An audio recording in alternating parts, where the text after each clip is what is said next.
پہلا سوال یہ ہونے والا ہے اچھا جسم دیا تھا، یہ سوال ہوگا. اب اس کا مطلب یہ ہوا یہ سوال ہے تو جواب دینا پڑے گا. کیا کیا اس کا، کہاں لگایا وہ جسم، کیسے استعمال کیا، کیسے اس کو کمزور اور بوڑھا کیا. تو ہمیں یہ اللہ کے سامنے جواب دینا ہوگا. اللہ میں نے جو تیری عبادتوں میں، ریاضت میں اور دیگر علوم دین میں، تیرے کام میں، حلال روزی کمانے میں، اپنے بیوی بچوں کی پرورش میں اس کو لگایا، جواب دینا ہوگا. اور ورنہ اگر کھیل کود میں، فالتو کاموں میں، سگریٹ بیڑی تمباکو میں، چوراہوں پر بیٹھ کے کھانے اور پینے میں، دیکھیے لوگ چوراہے پہ بیٹھے اور کھا رہے پی رہے، 2-2 4-4 گھنٹے روز برباد کرتے ہیں. یہی وہ لوگ ہیں جن سے تلاوت قرآن کا سوال ہو تو کہتے وقت نہیں ہے.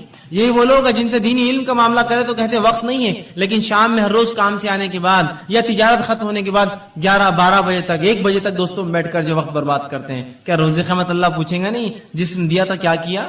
اے اللہ میں تو نکڑوں پہ بیٹھتا تھا، میلے ٹھیلوں پر جاتا تھا اور چوراہوں پر بیٹھتا تھا اور دوستوں سے بات چیت کرتا تھا. یہ جواب دیں گے اپنے رب کو. کھیل کود میں نے ضائع کیا. کھیل کود کی عمر ہوتی ہے، کھیلنا چاہیے. کچھ لوگ تو ایسے ہو جاتے ہیں کہ عمر پوری گزر گئی، ان کو بچے ہو جاتے پھر بھی کھیلتے رہتے ہیں. اس کا شوق ہے، اس کا شوق ہے. اور جب دینی کام کی بات کی جائے تو بھائی چھٹی نہیں ہوتی، کیسے کرے؟ کیوں؟ جس دن چھٹی ہوتی ہے اس دن کیا، اس دن تو کھیلنا ضروری اور فرض ہے نا مجھ پر، تو وہ دن تو چھوڑ دیجیے آپ. سوال یہ اللہ رب العزت کو ہم کو جواب دینا ہے. اچھا جسم دیا تھا، کہاں لگا کر آیا؟ اس جسم کا، اس صحت کا کیا استعمال کیا؟ ٹھیک ہے. تو صحت جو ہے ایک عظیم نعمت ہے. اب جب یہ نعمت ہے تو ہر نعمت کی حفاظت کرنا پڑتی ہے، یاد رکھیں. اسی طرح صحت کی بھی حفاظت کرنا پڑے گی، اور مومن کے لیے صحت کی حفاظت کرنا فرض ہے. میرے اور آپ کے لیے اپنی صحت کی حفاظت کرنا فرض ہے. گویا ہر وہ چیز جو صحت کے خلاف جاتی ہے اس کو ہم استعمال نہیں کر سکتے ہیں. اور یہ بات کتنی درست ہے کہ ایک انسان اگر آپ میرے گھر آئے اور میرے گھر آ کر تشریف رکھے اور میں آپ کو جو ہے رکابی کے اندر بسکٹس لا کر دوں اور کہوں کہ یہ بسکٹ کھانے سے ہو سکتا ہے آپ مر جائے، یا یہ چائے میری پی لیجیے، ہو سکتا ہے یہ چائے پی کر آپ کو کینسر ہو جائے، اور آپ کو لا کر کھانا کھلاؤں، اچھا کھانا، بریانی، نان خلی، اور کہوں یہ کھانا کھانے کے بعد ہو سکتا ہے آپ جو ہے کچھ دن کے بعد جو ہے گلے کے کینسر سے، یا جو ہے منہ کے کینسر سے، یا دانتوں کے کینسر سے، یا جسم کے سڑنے سے آپ مر سکتے ہیں، یہ نوش فرمائی، تو کیا وہ چیز آپ کھائیں گے؟ اس لیے کہ آپ کہیں گے صحت کی حفاظت فرض ہے. لیکن یہ جاننے کے باوجود کہ صحت کی حفاظت فرض ہے، ایسے کتنے لوگ ہیں کہ وہ پڑیاں اور تمباکو اور سگریٹ پیتے ہیں جس پہ کھلا لکھا ہوا ہوتا ہے cigarette smoking is injurious to health, it may cause cancer, اور پوری تفصیلات آج کل کمپلسری وارننگ جو آتی ہے. بلکہ ایسی وارننگ جو اگر کوئی تمباکو کمپنی نہ لکھے تو اس پر فائن ہوتا ہے، معلوم آپ کو؟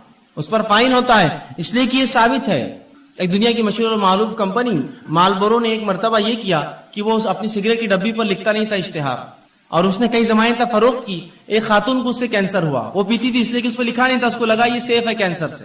اس نے اس کو پیا، اس کو کچھ سالوں کے اندر کینسر ہوا. اس نے اس پہ جو ہے اس کمپنی پہ جو ہے کیس جو ہے ڈال دیا، کہا کہ یہ کمپنی لکھا کیوں نہیں جب اس میں اتنی خطرناک چیزیں تھیں جس سے میں بیمار ہو سکتی ہوں. کمپنی کو بہرحال اس سے کمپلائن کرنا پڑا، وہ کیس جیتی اور اس کو $32 بلین اس نے جو ہے اس کمپنی کو پے کرنا پڑے، اسے ایک اکیلی خاتون کو. $32 بلین کا کیس ٹھوکا تھا اس نے، اور اس کو ملا پورا پیسہ. اس لیے کہ انہوں نے کیوں نہیں چھاپا اپنے اس پر، جبکہ معلوم تھا اس کو 3 سال میں کینسر ہو سگریٹ پینے. اس کو لگا اس سے کینسر نہیں ہوتا، اچھی برانڈ کی کمپنی ہے سگریٹ. یہاں لکھی ہوئی چیزیں ہیں کہ صحت کے خلاف ہے، کینسر ہو سکتا ہے، مر سکتے ہو، ٹیوبروکلوسس ٹی بی ہو سکتا ہے، تمہیں کچھ بھی ہو سکتا ہے. لیکن اس کے باوجود بھی دیکھیے دھڑلے سے ہم پیے جا رہے ہیں. صحت ایک نعمت ہے، اس کی حفاظت مجھ پر آپ پر فرض ہے. وہ بسکٹ میرے گھر کے آپ نہیں کھائیں گے جس کو میں کھلاتے وقت کہوں اس سے کینسر ہو سکتا ہے، اس سے بیمار ہو سکتا ہے، اس سے ٹی بی ہو سکتا ہے.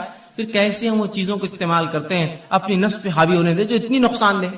اور صحت کی حفاظت فرض ہے، تو یاد رکھیے اپنی صحت کی حفاظت اور دوسروں کی حفاظت ہم کو کرنا ہے. یہ نہیں کہ ہم اپنی صحت کی حفاظت کریں دوسروں کو نقصان پہنچائیں. یہ بات ان کے لیے بھی ہے جو لوگ اللہ کی جو نعمت صحت ہے اللہ دیتا ہے تو اس کو خراب کاموں میں استعمال کرتے ہیں اور بوسیدہ کرتے ہیں اس میں، اور یہ نہیں دیکھتے کہ اس سے صحت کا کیا نقصان ہے. یاد رکھیے صحت کی حفاظت فرض ہے، اس لیے کہ اللہ کی دی گئی نعمت ہے. اور اگر صحت نہ ہوئی تو کوئی عبادت آپ اور میں نہیں کر سکتے. سوچیے مت کہ ہم کبھی عبادت کر پائیں گے زندگی بغیر صحت کی. عبادت کیسے کریں گے بتائیے؟ روزہ رکھنا ہے، صحت نہیں ہے. زکات وہ دیں گا جو کمائیں گا، بیمار کما نہیں سکتا ہے. نماز پڑھنا ہے، صحت نہیں، فرض مشکل سے ہوتی ہے تو نوافل اور دیگر نمازیں کیا پڑھوں؟ صحت ہر چیز کے لیے ضروری ہے، یاد رکھیے. ایک مومن کے لیے تو اور زیادہ اس کی اہمیت بڑھ جاتی ہے. جو دنیا میں آیا ہی اللہ کی عبادت کے لیے، اس کے لیے تو صحت بڑی افضل ہے. تو صحت کی حفاظت میرے اور آپ کے لیے فرض ہے، اس کو خامخواہ برباد اور ضائع ہم لوگ نہ کریں. اسی طرح صحت کی حفاظت کے لیے شریعت نے اتنے احکامات جاری کیے. مثال کے طور پر صحت کی حفاظت کرو، طہارت کیا کرو. طہارت کرنا مطلب وضو کرنا، غسل کرنا، پیشاب پاخانے کے لیے پانی کا استعمال کرنا. یہ صحت کے لیے تو ہے تاکہ انسانی زندگی محفوظ ہے. گندگی سے پاک، گندگیوں سے بیماریاں آتی ہیں. صحت کے لیے دیکھیں کتنا خیال ہے، کہا طہارت کا حکم دیا. اسی طرح جو ہے کھانے پینے میں حرام اور حلال کی تمیز بتائی کہ دیکھو یہ حلال ہی حرام ہے، حرام چیزیں تمام صحت کے لیے نقصان دہ، حلال چیزیں تمام فائدے مند ہیں، تو کہا یہ حلال ہے یہ حرام ہے. تو دیکھیے یہاں بھی شریعت نے تاکید کی صحت کی حفاظت کے لیے.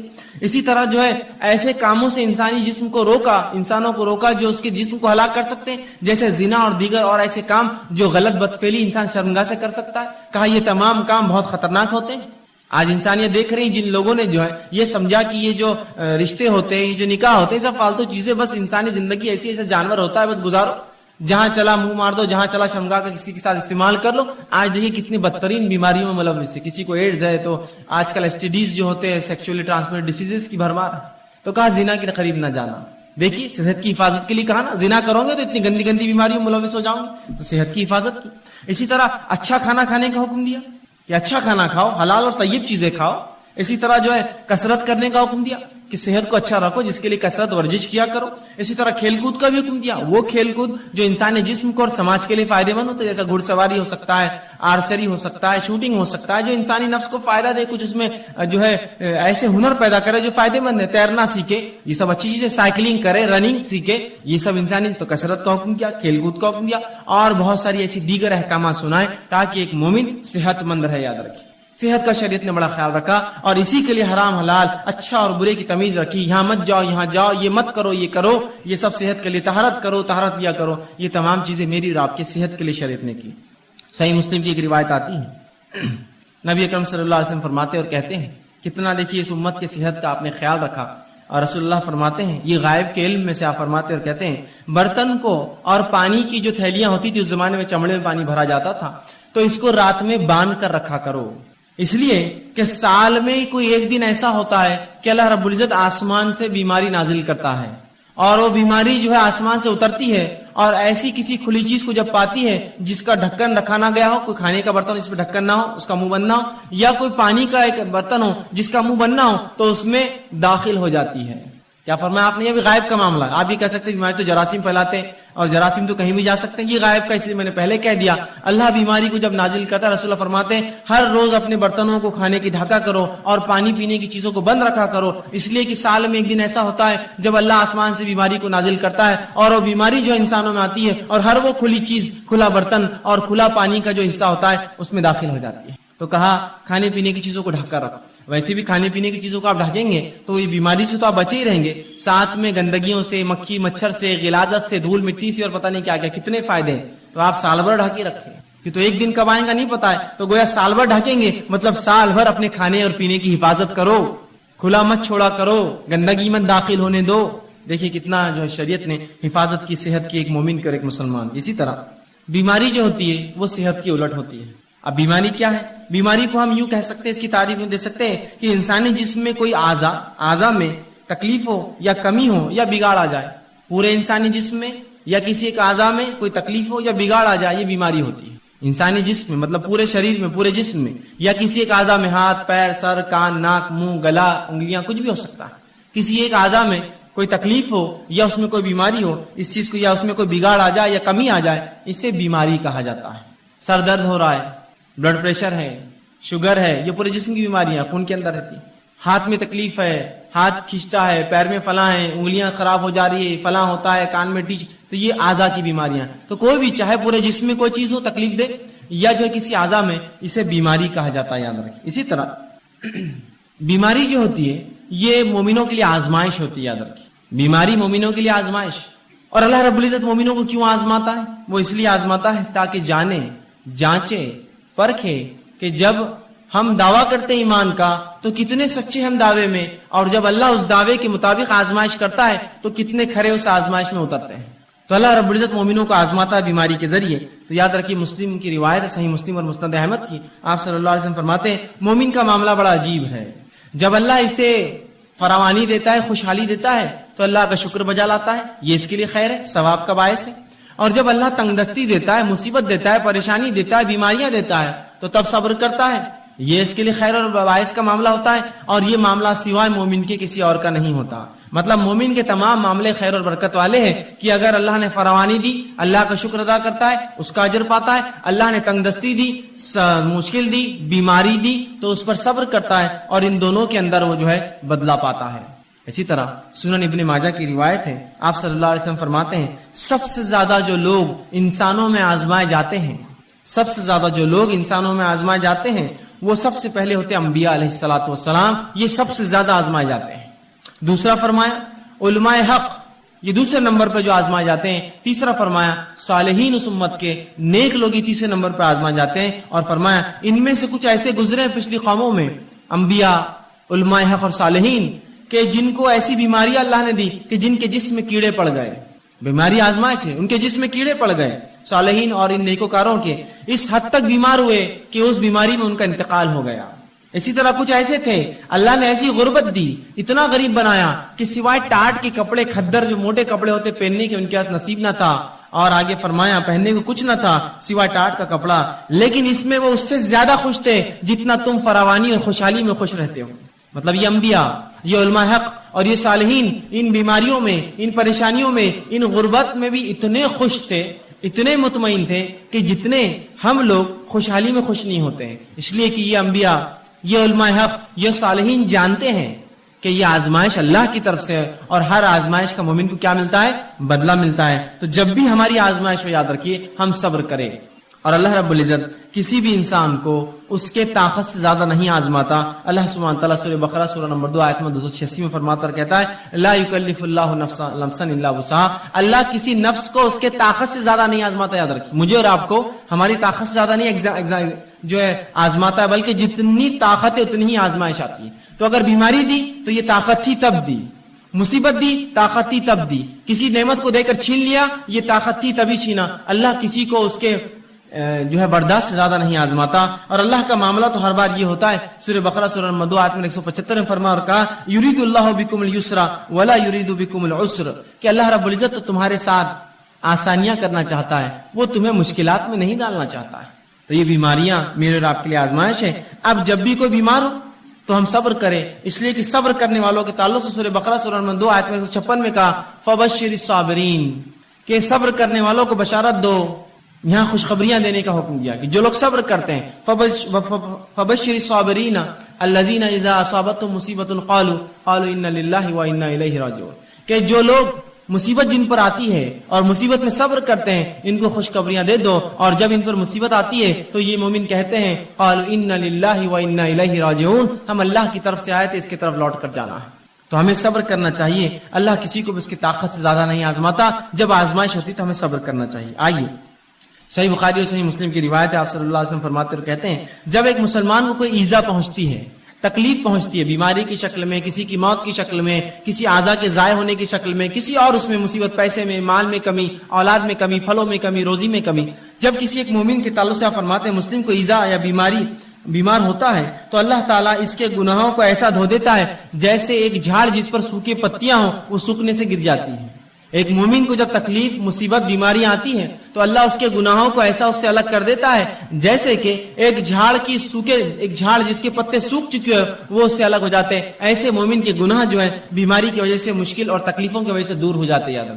تو ہر تکلیف جو مومن کو ہے اگر صبر کرے تو باعث اجر بنتی ہے، اس کے گناہ اس سے جھڑ جاتے ہیں۔ اسی طرح سنن ابو داؤد کی روایت ہے، آئیے وہ لوگ جو بیمار رہتے ہیں، پریشان ہوتے ہیں، پریشان مت ہوئیے، سنیے نبی اکرم صلی اللہ علیہ وسلم کیا فرماتے ہیں اور کہتے ہیں۔ آپ فرماتے ہیں اللہ مسلمانوں کے گناہ بیماریوں کی وجہ سے دھو دیتا ہے، اللہ مسلمانوں کے گناہ بیماریوں کی وجہ سے دھو دیتا ہے، اس حد تک کہ جیسے سونا اور چاندی کے میل کو آگ الگ کر دیتی ہے، بیماریاں مومن سے اس کے گناہوں کو ویسی الگ کر دیتی ہے جیسے آگ سونے اور چاندی کے میل کو الگ کر دیتی ہے۔ آپ جانتے ہیں نا سونے چاندی کو صاف کرنے کے لیے اس کو آگ میں ڈالا جاتا ہے، پگھلنے کے بعد سونا چاندی جو ہے رہ جاتا ہے اور غلاظت اوپر آتی ہے، اس سے نکال لی جاتی ہے۔ تو آپ سن فرماتے ہیں بیماریاں مومن کو ایسا پاک کرتی ہے گناہوں سے جیسا آگ سونے اور چاندی کے میل کچیل کو نکال دیتی ہے۔ تو جو مومن بیمار ہوتا ہے وہ اس کی طاقت کے مطابق اللہ بیماری دیتا ہے، اسے کام ہے وہ صبر کرے، صبر کرنے کا بدلہ زبردست پاتا ہے۔ اسی طرح جب انسان بیمار ہو جائے تو علاج کرانا مستحب اور سنت ہے، یاد رکھیے ہر شخص کوشش کرے علاج موجود ہو تو ضرور علاج کروائے، اس لیے کہ نبی اکرم صلی اللہ علیہ وسلم کی روایت ہے، سنن ابن ماجہ کی حدیث ہے کہ اللہ رب العزت نے ایسی کوئی بیماری نازل نہ کی سوائے اس کے کہ اس کا علاج نازل کیا، تو لہٰذا تم لوگ جو ہے علاج کراؤ، جو خطبے میں نے حدیث آپ کے سامنے ہے۔ تو اس حدیث سے پتا چلا ہمیں علاج کروانا چاہیے۔ اب جب پتا چلا علاج کروانا چاہیے، اللہ نے ہر بیماری کا علاج نازل کیا ہے، اب اس معاملے میں کیا احتیاط کرے, کیسے علاج کرے؟ تو آئیے, حرام چیزوں سے علاج کرانا یاد رکھیے جائز نہیں ہے. وہ چیزیں جن کو شریعت نے حرام قرار دیا ہے وہ چیزوں سے علاج جائز نہیں ہے. اس کے تعلق سے نبی اکرم صلی اللہ علیہ وسلم فرماتے ہیں, طبرانی کی روایت حدیث آپ فرماتے ہیں, ان اللہ لم یجعل شفاءکم فیما حرم علیکم, جو چیزیں اللہ نے تم پر حرام کی ہے اللہ نے اس میں شفا نہیں رکھی ہے. سمجھ گیا بات کو؟ حرام اشیاء کے اندر اللہ نے شفا رکھی ہی نہیں ہے, اس میں کبھی فائدہ ہو ہی نہیں سکتا. گو تھوڑے وقت کے لیے ایسا لگتا ہو کہ فائدہ ہے لیکن وہ شفا کبھی نہیں دے سکتا, اس لیے کہ رسول اللہ نے فرما دیا جن چیزوں کو اللہ نے تم پر حرام قرار دیا ہے اس میں کسی قسم کی شفا نہیں رکھی ہے. تو لہٰذا وہ اشیاء جو حرام ہیں, نشے کی چیزیں ہو سکتی ہے, دیگر اور چیزیں ہو سکتی ہے جو شریعت نے حرام قرار دی, ان کو کر کے ہم یہ نہ سمجھیں کہ اس سے فائدہ ہو سکتا ہے, اس سے شفا مل سکتی ہے, پھر چاہے بیماری جو ہے وہ نفسیاتی ہو یا جسمانی ہو. یاد رکھیں حرام چیزیں کر کے شفا حاصل نہیں کی جا سکتی, رسول اللہ نے اس کی وضاحت کر دی. تو جب بھی اب مجھے اور آپ کو اگر ہم بیمار ہو جائے علاج کروانا ہے تو حلال چیزوں سے علاج کروانا پڑے گا, حرام چیزوں میں اللہ رب العزت نے شفا نہیں رکھی. اسی طرح اب کوئی شخص بیمار ہو جائے تو بیمار ہونے کے لیے بات یاد رکھیے, قرآن و احادیث سے جو دم ثابت ہے, جو پڑھ کر پھونکنا چاہیے, دوا کے ساتھ یہ بھی کرنا چاہیے. جہاں حرام دواؤں کا استعمال یا حرام اشیاء کا استعمال دواؤں میں درست نہیں ہے, اس میں کوئی شفا نہیں ہے. اسی طرح یہ بات یاد رکھیے کہ انسان کبھی کبھار بیمار ہوتا ہے, بیماری ایسی ہوتی ہے کہ اس کو جو ہے جہاں دعا کی ضرورت ہے وہاں دوا اور دعا دونوں کی ضرورت ہوتی ہے. یاد رکھیں آج بہت سارے لوگ اس کی گواہی دیں گے, ایسے بہت ساری تھراپیز نکلی ہے جن تھراپیز میں یہ ہوتا ہے کہ صرف مریض کے آنکھ پر ہاتھ پھیرا جاتا ہے, صرف ہاتھ پھیرا جاتا ہے اور اس سے اس کو فائدہ ہوتا ہے. صرف ہاتھ پھیرتے ہیں, آپ جائیے ان کے پاس خالی ہاتھ پھیرتے ہیں, جبکہ نبی اکرم صلی اللہ علیہ وسلم نے اپنی زندگی میں تمام کام کر کے بتا دی. آپ لوگوں کے پاس جاتے, ان پر دعا پڑھ کر دم کرتے اور سہلاتے ان کو, وہ اعضاء کے اوپر ہاتھ رکھتے جہاں بیمار ہے. تو آج بہت سی تھراپیز ایسی بہرحال ڈیولپ ہو رہی ہے, دھیرے دھیرے الٹرنیٹ میڈیسنز آئیں گے مارکیٹ میں جس میں یہ ہے کہ صرف سہلایا جائے تو اس سے فائدہ ہو رہا ہے لوگوں کو. ٹھیک ہے, تو لوگ یہ سوچتے ہیں کہ یہ خالی دم کرنے سے پھونکنے سے کیا فائدہ ہوگا. بہت سارے فائدے ہوتے ہیں, اللہ کے کلام کا اثر ہوتا ہے, نبی اکرم صلی اللہ علیہ وسلم کو جو باتیں اللہ نے بتائی ان کلام میں اثر ہوتا ہے. تو اب اگر کوئی بیمار ہو جائے تو حرام چیزوں سے علاج نہ کرے. دوسرا, انسان اپنے نفس سے دم بھی کرے, سب سے پہلے اللہ سے پناہ طلب کرے اور پھر دنیاوی دوا کی طرف جائے. ہم سے جو کوتاہی ہوتی وہ یہ ہے, ہم جو ہی بیمار ہوتے سب سے پہلے ہم کہتے ہیں کہ ڈاکٹر, بس ڈاکٹر کا نام لے کے بھاگ گئے اور سمجھتے کہ اب ڈاکٹر صاحب نے جو دیا اس سے شفا تو ہونا ہی ہے.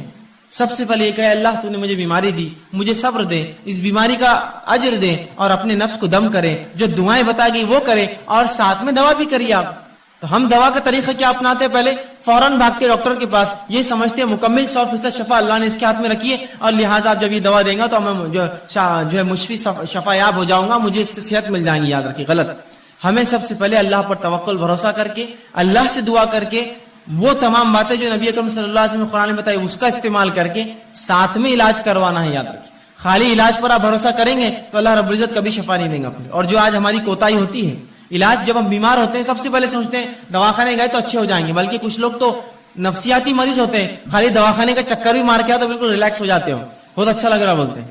اور کبھی کبھار تو خالی گولیاں دے دیجیے ان کو بھی میٹھی اور کھٹی کھانے کے لیے, بولتے ہیں بہت فائدہ ہو گیا, اتنا فائدہ ہوا کہ اسی کو انتہا نہیں. صرف جو نفسیاتی تھی, اگر آپ خالی نفسیاتی سوچ کر اتنا فائدہ محسوس کر سکتے ہیں تو سوال ہی جب اللہ پر بھروسہ رکھ کر وہ دعاؤں کو آپ دم کریں گے کتنا اللہ فائدہ دیں گا. آدھی بیماری کا مسئلہ تو وہیں حل ہو جاتا ہے. تو کوشش کرے کہ اپنے نفس پہ دم کرے. آئیے وہ تمام باتیں جو نبی اکرم صلی اللہ علیہ وسلم نے بتائی دم کے تعلق سے, مختصر کچھ روایتیں آپ کے سامنے رکھتا ہوں. نبی اکرم صلی اللہ علیہ وسلم فرماتے اور کہتے ہیں دم کے تعلق سے, لا باسا بالرقا ما لکم یکن فیہ شرک, کہ ایسے دم کرنے میں, ایسی چیز پڑھ کر دم کرنے پھونکنے میں کوئی حرج نہیں جس کے اندر شرک نہ ہو. اور خود نبی اکرم صلی اللہ علیہ وسلم جو بیمار ہوئے اور مرض الموت آپ کا جو تھا, آپ نے عائشہ رضی اللہ عنہا سے کہا کہ مجھے پڑھ کر دم کرو, اور مائی عائشہ رضی اللہ عنہا آپ صلی اللہ علیہ وسلم پر جو ہے سورہ فلق اور سورہ ناس پڑھ کر معوذتین پڑھ کر دم کرتی گئی, اور دم کرنے کے بعد اپنے ہاتھوں سے نبی اکرم صلی اللہ علیہ وسلم کو سہلاتی گئی, ہاتھ پھیرتی گئی. تو پتہ چلا دیکھیے رسول اللہ بیمار تھے, آپ نے دوا بھی کی, ساتھ میں دم بھی کرنے لگوایا. یہ ہمارے لیے بھی ہے, ہم بیمار ہو جائے تو دم کروائے. معوذتین خود پڑھی, خود نہ پڑھ سکے گھر والوں کو تاکید کرے کہ پڑھ کر مجھ پر دم کرو. تو کہا ایسے دم میں کوئی حرج نہیں جس میں شرک نہ پایا جاتا ہو, تو لہٰذا ہم اپنے آپ کو دم کروائے. وہ الفاظ اس میں شرک نہ ہو, اور قرآن حدیث میں اتنی بہترین دعائیں آ چکی ہیں, میں سمجھتا ہوں دوسرے رقیہ یا رقیہ کی ضرورت ہی نہیں ہمیں دم کرنے کی. وہ آپ پڑھ کے دم کیجئے, دیکھیے اس سے کتنے فائدے ہوتے ہیں. اسی طرح لوگ جب بیمار ہوتے ہیں اور بیماری اگر دور نہ ہو تو سب سے پہلے جہاں بھاگا جاتا ہے، جو خیال جاتا ہے وہ کیا ہے؟ مثال کے طور پر ایک انسان کو بیماری ہے، اب بیماری ختم نہ ہو رہی ہے، اللہ کی لمبی آزمائش ہے، تو سب سے پہلے دھیان کیا جاتا ہے؟ دیکھو اب اسلام میں اس کا علاج نہیں ہے اور دواؤں میں اس کا علاج نہیں، اور جھاڑوں کے پاس اور پہاڑوں پر اور پتھروں پر اور جھرنوں پر پتہ نہیں کہاں کہاں جاتے ہیں اور مختلف قسم کے شرک کرتے اور سمجھتے ہو اس میں شفا ہے۔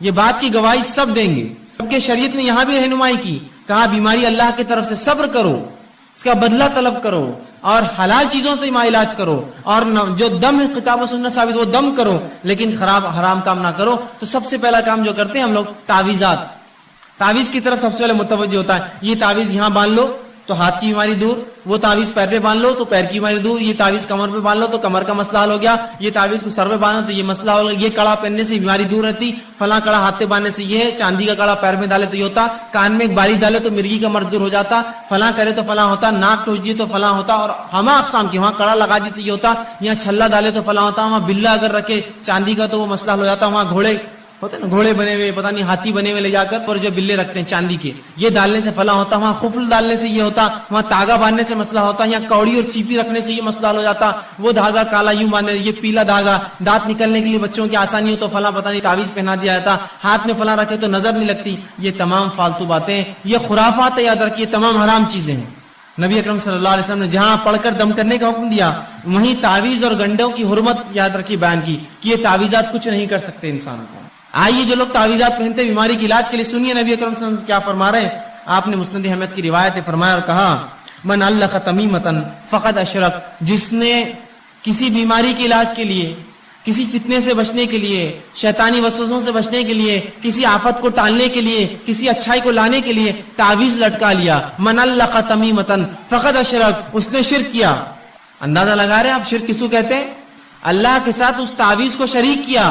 ابھی تعویذ کی شکل تاگے ہو سکتے ہیں، دھاگے ہو سکتے ہیں، کڑے ہو سکتے ہیں، مالے ہو سکتے ہیں، سیپی ہو سکتے ہیں، کوڑیاں ہو سکتے ہیں، اور پتہ نہیں کیا کیا، انسانی کھوپڑی کی ہڈیاں ہو سکتی ہے، جانوروں کی جو ہے جلدیں ہو سکتی ہے، الو ہو سکتا ہے، کوا ہو سکتا ہے، تیتر بٹیر، کچھ بھی پتہ نہیں، لوگ کہتے ہیں یہ کرنے سے بہت فائدہ ہوتا ہے، فلاں کرو، الو کو کاٹ کے ذبح کرو تو یہ ہوتا ہے، بڑواغل کو فلاں کرو تو یہ ہوتا ہے، فلاں چیز کی تمام حرام چیزیں، یا کوڑی لگا دی تو یہ ہوتا، سیپی ٹھوکے تو یہ ہوتا، مالے سے ہوتا، کنکر سے ہوتا، موتی سے ہوتا، سیپی سے ہوتا، یہ تمام حرام۔ جس نے اس عقیدے سے کوئی ایسی چیز لٹکا لی کہ اس سے برائیاں دور ہوتی ہے، بلائیں دور ہوتی ہے، آفتیں دور ہوتی ہے، اچھائی آتی ہے، بیماریاں جاتی ہے، تو کہا من علق تمیمۃ فقد اشرک، اس نے شرک کیا، وہ اللہ کے ساتھ اس نے اس تعویذ کو شریک کر دیا۔ اب بہت سے لوگ بولتے تاگا تو ہے، کیا ہوتا ہے یہ تاگا؟ اگر ہاتھ پر رہ گیا اور مر گئے تو آخرت میں اللہ رب العزت رب نہ ہوا، آخر میں اللہ کہیں گا اس تاگے سے ہی مانگ لے جو مانگنا ہے، میرا بندہ تو کہاں تھا، تو نے تو اس پہ اعتقاد رکھا، کیا برا حال ہوگا۔ آئیے سنیے نبی اکرم صلی اللہ علیہ وسلم آگے کیا فرماتے، مسند احمد کی یہ بھی روایت آپ فرماتے ہیں من علق تمیمۃ فلا اتم اللہ لہ ومن علق ودعۃ فلا ود اللہ لہ۔ سنیے اللہ کے رسول فرماتے ہیں جو تعویذ گلے میں لٹکا دے اللہ اس کی کبھی مراد پوری نہ کرے، رسول اللہ بدوا دے رہے ہیں اس کو، جو تعویذ گلے میں لٹکا لے اللہ اس کی مراد کبھی پوری نہ کرے۔ اور جو کوڑیاں اور سیپیاں، نبی اکرم صلی اللہ علیہ وسلم کے زمانے میں لوگ جانوروں کی چیزوں کی حفاظت کے لیے کوڑی اور سیپی لٹکاتے، مطلب تعویذ لٹکاتے بیماری نہ آنے کے لیے، کوڑیاں اور سیپی لٹکاتے کہ برائی نہ آئے، خیر کو لانے والا۔ تو کہا جو کوڑی اور سیپی لٹکا لے، آپ فرماتے ہیں جو لٹکا لے اللہ رب العزت اسے کبھی آرام نہ دے۔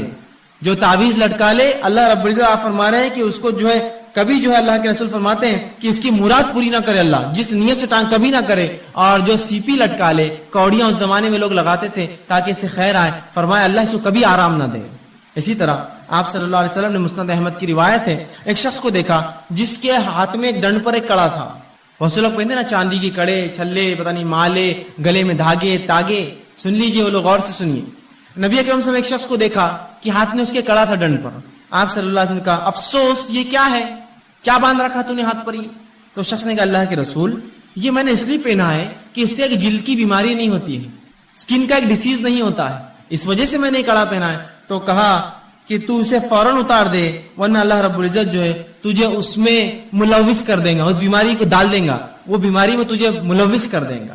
کہا فوراً اتار دے کڑا ورنہ اللہ تجھے اس بیماری میں ڈال دے گا۔ اور فرمایا اگر تو اس حال میں مر گیا، تیری موت ہو گئی کہ کڑا تیرے ہاتھ میں ہی تھا، مر گیا تو تو کبھی کامیاب نہیں ہوگا، آخرت میں کبھی کامیاب نہیں ہوگا۔ کیا فرمایا کہ تو نے جلد کے امراض کے لیے پہنا، اسے اتار دے، اگر تو نے اسے نہ اتارا تو تجھے بیماری اللہ دے دے گا، اور اگر تو مر گیا اس حالت میں تو آخرت میں تو کبھی کامیاب نہیں ہونے والا، اس لیے کہ تو نے شرک کیا۔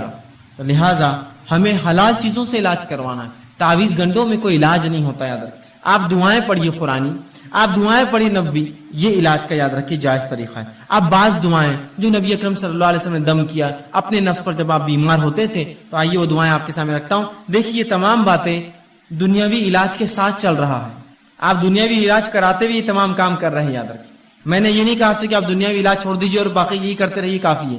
آپ دواخانے بھی جائیے، لیکن پہلے یہ ہوگا اور ساتھ میں پھر علاج کرواتے رہیے اور پھر صبر کرتے رہیے، اللہ سے دعا کرتے رہیے۔ تو علاج کے ساتھ یہ سب چل رہا ہے، اس لیے کہ یہ دونوں ملیں گے تو شفا ہے، یاد رکھیے۔ آئیے آپ صلی اللہ علیہ وسلم نے جو بعض دعائیں کی شفا کے لیے، اس آپ کے سامنے رکھتا ہوں، بس مختصر رکھوں گا۔ صحیح بخاری کی روایت ہے، آپ صلی اللہ علیہ وسلم جب کسی مریض کے پاس جاتے تو اس کے جسم پر ہاتھ رکھتے اور یہ دعا پڑھتے اس کی شفا کے لیے۔ دعا یوں، اللہم رب الناس اذهب الباس اشفی انت شافی، کہ اے اللہ انسانوں کو پالنے والے، انسانوں کے رب، اس سے تکلیف دور فرما، اس سے تکلیف دور فرما۔ اشفی انت شافی، اس کو شفا دے، تو شفا دینے والا ہے۔ لا شفا الا شفاؤک، تیرے علاوہ کوئی اور شفا دینے والا نہیں ہے۔ شفاء لا یغادر سقما، ایسی شفا دے کہ جو بیماری کو بالکل نہ چھوڑے۔ یہ دعا کرتے اس بیمار کے لیے، جب آپ جاتے اس کو پڑھتے اور یہ دعا کرتے کہ مریض پر ہاتھ رکھ کر یہ دعا کرتے، اللہم رب الناس اذهب الباس، اے اللہ جو انسانوں کا رب ہے، اس سے اس کی بیماری کو دور کر۔ اور یقیناً جو آپ فرماتے آگے، اشفی انت شافی، تو شفا دینے والا، تیرے شفا دینے کوئی نہیں ہے۔ لا شفاؤک الا شفاؤک، تیرے علاوہ کوئی شفا نہیں دیتا۔ شفاء لا یغادر سقما، ایسی شفا دے اس کو کہ اس کی بیماری کو بالکل نہ چھوڑو۔ تو ہم بھی جب مریض کے پاس جائے، کوئی گھر میں مریض ہو جائے، یہ دعا اس کے جسم پر ہاتھ رکھ کے پڑھیے، دیکھیں شفا ملیں گی، ساتھ میں علاج بھی بہرحال کراتے رہیں۔ اسی طرح صحیح مسلم کی روایت ہے، ایک شخص نے آپ صلی اللہ علیہ وسلم کے سامنے درد کی شکایت کی، کہا اللہ کے رسول مجھے تکلیف ہو رہی ہے، کسی ایک اعضاء میں درد کی شکایت کی۔ نبی اکرم صلی اللہ علیہ وسلم جب یہ سنا، اس کی درد کی شکایت سنی، تو آپ نے فرمایا کہ تو اپنے اس اعضاء پر جہاں تکلیف ہے اپنا سیدھا ہاتھ رکھ اور 3 بار بسم اللہ پڑھ۔ پیٹ دکھ رہا ہے، پیر دکھ رہا ہے، اچانک سر میں درد شروع ہوا، پتہ نہیں لوگ کیا کیا کرواتے ہیں، سنت سے یہ ہے کہ ہاتھ رکھو اور 3 مرتبہ آپ نے فرمایا بسم اللہ پڑھ، اور اس کے بعد آپ نے فرمایا اور کہا کہ 7 مرتبہ پھر یہ پڑھ، 3 بار ہاتھ رکھ کے کہے بسم اللہ بسم اللہ بسم اللہ کے نام سے، اور اس کے بعد 7 مرتبہ یہ پڑھ، اور آپ نے فرمایا اعوذ بعزت اللہ وقدرتہ، کہ میں اللہ کی بڑائی اور اس کی قدرت کی پناہ لیتا ہوں، من شر ما اجد وحاذر، اس چیز سے جو میں محسوس کر رہا ہوں یا جس کا مجھے اندیشہ ہو رہا ہے۔ تو 3 بار پہلے بسم اللہ کہے اور 7 مرتبہ یہ دعا پڑھے، تو رسول اللہ فرماتے ہیں اللہ رب العزت اس کو جو ہے شفا دیتا ہے۔ اسی طرح صحیح مسلم کی روایت ہے، آپ صلی اللہ علیہ وسلم فرماتے ہیں کہ آپ صلی اللہ علیہ وسلم ایک مرتبہ بیمار ہو گئے، جبرائیل علیہ السلام آئے اور نبی اکرم صلی اللہ علیہ وسلم پہ رقیہ کیا، دم کیا ایک دعا پڑھ کر۔ جبرائیل علیہ السلام نے کیا دعا پڑھی تھی؟ حدیث میں لفظ آتے ہیں، آپ صلی اللہ علیہ وسلم نے صحابہ کو سنا کہا بسم اللہ ارقیک، کہ میں اللہ کے حکم سے تجھ پہ جو ہے دم کرتا ہوں۔ جبرائیل علیہ السلام آئے اور رسول اللہ پر یہ دعا پڑھ کر دم کی، بسم اللہ ارقیک، کہ اللہ کے نام سے میں تجھے دم کرتا ہوں، من کل دائن یوزیک، ہر اس بیماری سے جو تجھے نقصان دہ ہے، من شر کل نفس، اور ہر نفس کے شر سے اللہ تجھے محفوظ رکھے، وعین حاسد، اور ہر نظر لگانے والے کی نظر بس سے تیری حفاظت کرے، اللہ یشفیک، اللہ تیری جو ہے تجھے شفا دے، بسم اللہ یرقیک، میں اللہ کے حکم سے تجھ کو جو ہے دم کرتا ہوں۔ یہ دعا جبرائیل علیہ السلام نے نبی اکرم صلی اللہ علیہ وسلم پر دم کی۔ اسی طرح معوذتین آپ پڑھ سکتے ہیں، اسی طرح سورہ جو ہے فاتحہ پڑھ کر ہم دم کر سکتے ہیں۔ یہ تمام کے بڑے فضائل آتے ہیں، یاد رکھیں۔ ہم نے یہ تمام چیزیں بہرحال آج چھوڑ دی ہیں، اور ایسی تمام وہ دعائیں جو قرآن سے اور سنت نبوی سے ثابت ہے آپ پڑھ سکتے ہیں۔ میں نے تو 2-4 نمونے کے طور پہ رکھی، یہ اگر پڑھ کر ہم کریں گے تو آپ دیکھیے جہاں دوا سے بھی علاج کا کچھ حصہ ہو رہا ہے، وہیں یہ دعائیں بہت حد تک نفسیاتی طور سے ہمیں جو مرض سے دور کر دیں گی، یا کم از کم بیماری ختم نہ بھی ہو تو ہم ایک مضبوط ایک مومن بنے رہیں گے۔ ہم آہو بکا نہیں کریں گے، تقدیر کو کوسیں گے نہیں، اللہ کو برا بھلا نہیں کہیں گے، اللہ سے بدگمانی نہیں کریں گے کہ ہم ہی بیمار ہونا تھا کہ اللہ ہمارا ہی گھر ملا تھا کیا، معیش ملا تھا کیا۔ کم از کم یہ تسلی رہیں گی انسان کو، نفسیاتی وہ مضبوط اور قوی رہے گا، چاہے جسمانی اعتبار سے کتنا لاغر اور بیمار ہو چکا ہو۔ تو یہ دعائیں بڑی اہمیت رکھتی ہیں۔ اسی طرح بعض ایسی چیزیں جن سے نبی اکرم صلی اللہ علیہ وسلم نے خود علاج کیا ہو، وہ آپ کے سامنے کچھ رکھتا ہوں واقعات اور کچھ چیزیں جن سے خود نبی اکرم صلی اللہ علیہ وسلم نے علاج کیا ہو۔ لیکن ایک بات اس سے پہلے میں بتا دوں کہ جو باتیں حدیث میں آتی ہے کہ آپ صلی اللہ علیہ وسلم نے ان سے علاج کیا ہے، آج بہت سی مرتبہ یہ ہوتا ہے کہ ہم کہتے ہیں ان سے تو جیسا طب نبوی کتابیں ہوتی ہیں، آپ پڑھتے ہیں اور علاج کرنے کی کوشش کرتے ہیں، فائدہ محسوس نہیں ہوتا ہے۔ وہ اس لیے کہ طب کا معاملہ ایسا ہے کہ اس پہ تجربات اور تجزیات کی ضرورت ہے۔ نبی اکرم صلی اللہ علیہ وسلم نے بہت سی باتیں فرمائی، یہ مسلمانوں کی کم علمی رہی، بے خوفی رہی، بد نصیبی رہی کہ طب نبوی ہم نے اپنے ہاتھ سے ضائع کر دی، کبھی اس پہ ریسرچ ہی نہیں کیا۔